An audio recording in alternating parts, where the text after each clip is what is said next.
Medyo nakakatakot yung pababa nito, no, kasi matarik siya.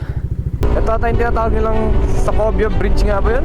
Ayan, no? Yung palang kasing papunta ka dun sa view deck, eh talagang sulit na yung biyahe. So pag akyat nyo dito sa Sitio Baag, nanitan tuturo mo, sir? Puta ka mga ka na Yes, sir.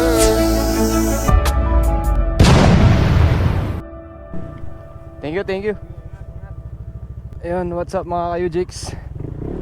So for today's vlog nga, masusubukan na natin yung ating GoPro dahil pupunta tayo ng Sitio Baag, Tarlac.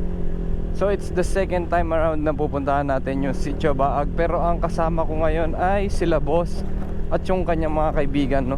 So na-invite lang nila tayo para sumama. Time check natin ay 4:30 ng umaga. 4:30 ang pinag-usapan at papunta pa lang ako. Pero hintay naman siguro nila ako. Tapos na pala yung flyover dito, yung papuntang Angeles, no? Nakakapanibago, medyo matagal na rin kasi nung huli akong dumaan dito. Yun, buti na lang may bakery. May pandesal kaya mo?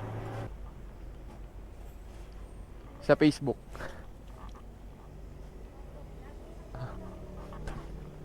Kung di ako nagkakamali, dito yung meeting place yata. Enok ba to? Oo, ito Enok. Kasama na natin sila boss at lalarga na kami. Tapos na kaming magpakarga. Kung naaalala nyo, last time na pumunta tayo doon, kung di ako nagkakamali, muntik nang umabot ng 100k views yung video natin, no? Pero nung time na yun tatlong lugar yung pinuntahan namin, yung Sitio Baag, Monasterio Tarlac, at saka yung Limiak Park. Pero ngayon, dahil hindi pa daw nakapasyal sila boss dun sa Sitio Baag, dun tayo pupunta. Gusto ko talagang balikan yung lugar na yun kasi yung daan papunta talaga namang napakaganda ng tanawin, no? Buti na lang nakisama yung panahon. Ito pala yung sinasabi nilang ginagawang flyover dito, no? Ang haba nito. Siguro pag bago tayo umakyat ng Sitio Baag, daan tayo dun sa bagong tulay na ginawa nila, yung mahaba, no? Masarap mag-picture dun, no? Last time kasi na dumaan kami dun hindi tayo nakapag-picture dahil nga hinahabol nila na abutan yung view deck na kasi nagpalang yung araw. Kaso nung time na pumunta tayo huli na. Pagdating namin sa taas mainit na. Ano pa kaya ngayon? 5:48 na. Nice, ang ganda ng mga parol dito, oh. Ito ata yung tinatawag nilang Sacobia Bridge nga ba yun? Ayan, oh, ang ganda. Nung last time na pumunta kami, hindi natin dinaanan to, no? Doon tayo sa 100. Pero ngayon, ito, ayan, oh. Ang ganda mag-picture dito, grabe. Picturean natin, mabilis lang, habol na lang, oh.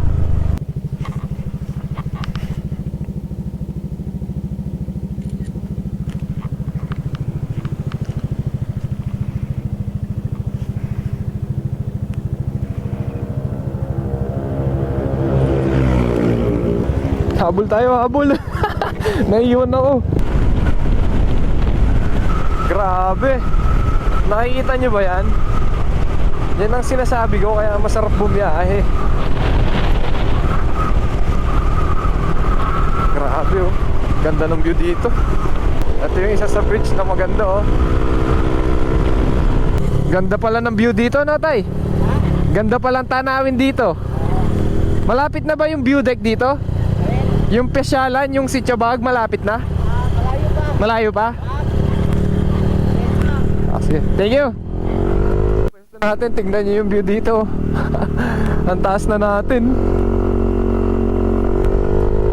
Kung napansin nyo, no, yung Sitio Baag na pinupuntahan nila, yung view deck, napakaliit lang, no? Maganda lang talaga yung view.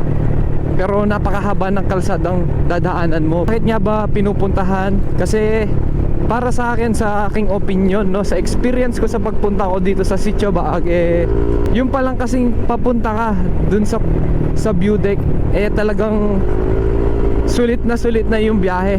Dahil nga napakaganda ng tanawin sa lahat ng dadaanan mo papunta rito.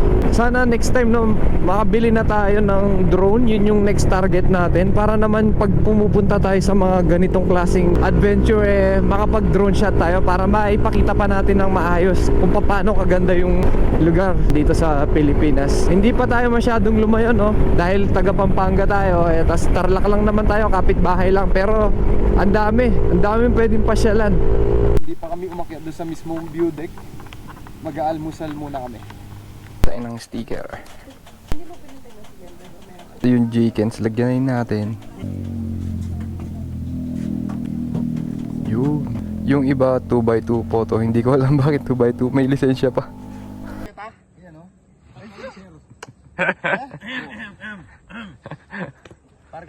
Bala mo kay kakanino. Bala mo model kanin bag kanino. Nanyitan tuturo mo, sir? Ita ka nung ega na ka nangakakit mo ngayon. Kang lola no? Kalola na. Ingay mo kakakit. Kangin kong na. Binandiningan. Libre, tontog yan eh. Nanya po lagi yung kung yun. Ganyan lagi yung kong yun.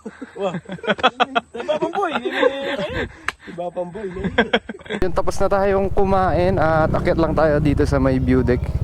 Yung palikuto oh. Ang tarik.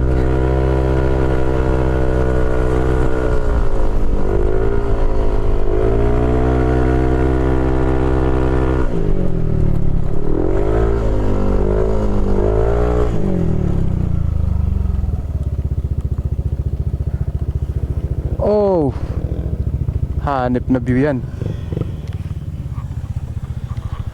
Kahit pala ganitong oras oh, buti na lang nakisama talaga yung panahon. So pag akyat nyo dito sa Sitio Baag, ito yung pinaka makikita nyo. Maliit lang yung pesto pero talagang maraming nagpupunta. Tsaka sobrang ganda ng view.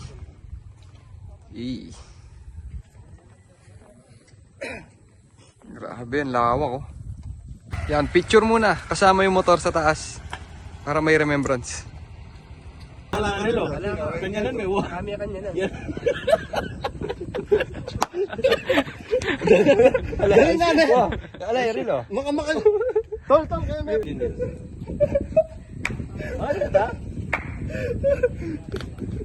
Ay shoot. Enay ko ang boss, turo na pa ako manay. Alright, natapos na ang isang araw at tayo ay nakapag-rides na naman. Pababa na tayo. Medyo nakakatakot yung pababa nito no, kasi matarik siya. Kailangan dito wag ka na maggagas oh. Babalik at babalik pa rin tayo dito pag nagkaroon ng pagkakataon no. Kahit inabutan na kami ng tirik ng araw. Kasi 9:30 na no, pero maaga pa rin yan. Hanggang dito na lang muna for today's vlog. At sana po ay nag-enjoy kayo sa ating adventure dito sa Sitio Baag. At kung umabot ka dito sa dulo ng video, nagpapasalamat po ako. Lalo na kung nandito pa rin yung mga dati kong followers. Mag-comment naman kayo kung nandito pa kayo. Dahil matagal natulog yung ating page no. Dahil na busy tayo sa personal life. Siyempre may mga bagay na kailangan unahin. So basta free naman tayo why not mag-vlog, di ba? Tsaka hilig naman talaga natin yung pag-rides. Nag-e-enjoy talaga ako pag bumabiyahe na ganito no? Hanggang sa susunod na video ulit mga ka-UJIX. Peace out.